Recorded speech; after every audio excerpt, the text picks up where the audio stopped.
দেখ দেখ গাছ না মোটে কাঁঠাল আর কাঁঠাল, হ্যাঁ প্রচুর কাঁঠাল হয়েছে কাকা, এবং কাঁঠাল সব জায়গায় কম হয়েছে, কিন্তু তোর এই যে বেশি হয়েছে। কারণ কি দেখ, এই একটা গাছে অন্তত ফল ধরছে 150-র উপরে, আগাটু গোড়া। ওরে বেডা, দেখ দি কোনটা পাকছে, একটা খাওয়া যায় নাকি।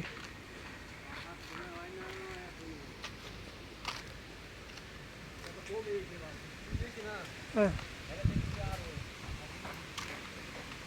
দেখেন বন্ধুরা, প্রাকৃতিক ধানের দোল খাচ্ছে বাতাস, কাল বৈশাখী বাতাস ধানের দোল খাচ্ছে।